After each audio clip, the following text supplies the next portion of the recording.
নমস্কার বন্ধুরা, এসে গেছি নতুন একটা ভিডিও নিয়ে। আজ এই ভিডিও মেইন টপিক হচ্ছে পাখিরা কেন সব ফুড খাচ্ছে না। এই সমস্যা অনেক ভাইদের সাথে হচ্ছে, আমার সাথে হচ্ছে। প্রথম আমি যার কাছ থেকে পাখি এনেছিলাম সে সব ফুড খাওয়াতো না, তাই আমার পাখিরা সব ফুড খাওয়া শেখে না, তখন অভ্যাস থাকে না। আমি ঘরে এনে অভ্যাস করাতে আমার পাখিরা সব ফুড এখন খায়। তোমরা তোমাদের পাখিদেরকে কী করে সব ফুড খাওয়ানো অভ্যাস করাবে? তোমাদেরকে একটু সময় দিতে হবে পাখিদের ওপর। সময় না দিলে পাখিরা সব ফুড খাওয়া শিখবে না, আর একটু কঠোর হতে হবে।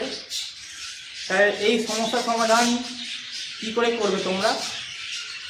যেভাবে আমি আমার পাখিদেরকে সব ফুড খাওয়ানো শিখিয়েছি বা অভ্যাস করেছি, সেইভাবে যদি তোমাদের পাখিদেরকে অভ্যাস করা, 100% গ্যারেন্টি তোমার পাখিরা ভালোভাবে সুন্দরভাবে সব ফুড খাবে।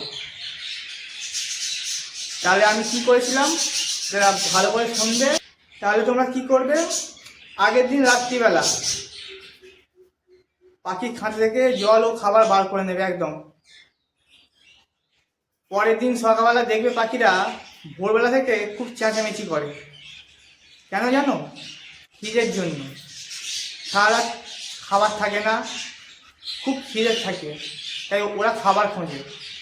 তোমরা যখনই খাবার দেবে, 6টার সময় হতে পারে বা 7টার সময় হতে পারে, প্রথমে দেবে সব ফুড। যে খাবারটা পাখি খেতে পছন্দ করে না বা অভ্যাস নেই, সেই খাবারটাই আগে দেবে, আর জল দেবে।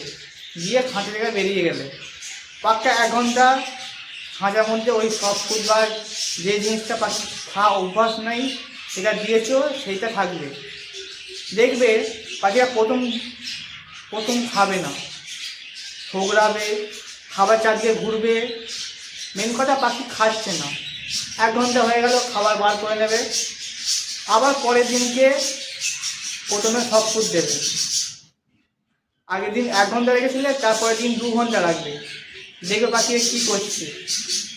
প্রথম দিনে পাখিটাও ঠুকরে ছিল, পাখি দেখবে অল্প অল্প খাচ্ছে। এইভাবে সময়টা বাড়াবে, 1 ঘন্টা, 2 ঘন্টা, 3 ঘন্টা, 4 ঘন্টা করে বাড়াবে। যতদিন না পাখি সব ফুড খাওয়া অভ্যাস হচ্ছে বা খাচ্ছে, ততদিন এইভাবে তোমাকে করতে হবে। আর একটা কথা বলতে ভুলে গেছি, প্রথম দিন যে খাবারটা 1 ঘন্টা পর বার করে নেবে, খাবারটা বার করে নিয়ে নর্মাল প্লেন দানা দিয়ে দেবে। নর্মাল দানা তো পাখিরা খুব পছন্দ করে, নর্মাল দানা দিয়ে দেবে। তারপরের দিনকে আবার সব ফুড দেবে। এইটা তোমাদেরকে বলতে ভুলে গেছি, যাতে তোমরা খাবার দেবে না, আবার পাখিরা আরও ফিরে থাকবে। আর তোমাদের এই ভিডিও থেকে যদি উপকার হয় বা তোমাদের পাখিরা যদি সব ফুড খাওয়া শেখে, তাহলে একটা লাইক ও একটা সাবস্ক্রাইব করে দিও। আর তোমাদের একটা লাইক আমাদের ভিডিও বানাতে খুবই উৎসাহ দেয়। আবার দেখা হবে নেক্সট কোনো একটা ভিডিওয়ে। ওকে, বাই।